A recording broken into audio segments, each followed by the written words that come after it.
Hi, I'm Cheryl Gallant, your Conservative Member of Parliament in the federal riding of Renfrew-Nipissing-Pembroke.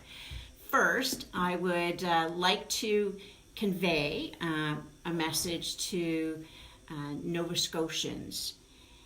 We here in the Valley have many people who originate from the Maritimes, and we want you to know that our hearts and prayers are with you all. Today, the Canada Emergency Commercial Rent Assistance for small businesses was announced. The program will lower rent by 75% for small businesses that have been negatively impacted by COVID-19. The program proposes the forgiveness for qualifying loans to property owners who own them commercially.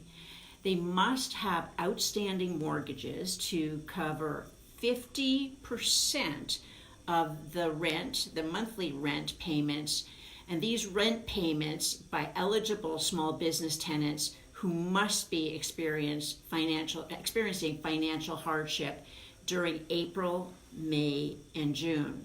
These are loans, not grants, and the loans will be forgiven if the mortgaged property owner agrees to reduce the eligible small business tenant's rent by at least 75% for the 3 corresponding months under a forgiveness agreement. Now, this includes a requirement not to evict the tenant while the agreement is in place. The small business tenant would cover the remainder up to 25% of the rent. Now, impacted small business tenants are businesses paying less than $50,000 per month in rent.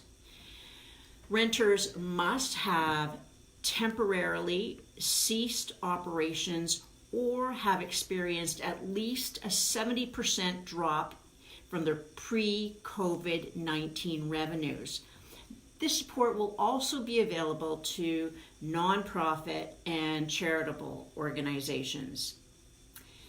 Now, there's also an update on the Canada Emergency Wage Subsidy. It is available for a period of 12 weeks from March 15th, 2020 to June 6th, 2020, and it'll provide a subsidy of 75% of eligible remuneration to eligible employers, and they are going to start opening applications for that this coming Monday, April 27th, 2020. You can go to cheryl.gallant.com and click on the COVID tab for further details. Over the past few months, Canadians have been working together to keep our communities safe during this COVID-19 crisis. And there is some good news. It's working, but we still have more to do. We must continue washing our hands for 20 seconds, staying home when we can, and limiting how often we shop for essentials. And together, we will get through this difficult time. Thank you to all those who continue to work on the front lines, those caring for the most vulnerable, those ensuring that we can have food on our tables. We are grateful to you. Keep up the great work, and to all of Canada, keep up the fantastic work, Canada.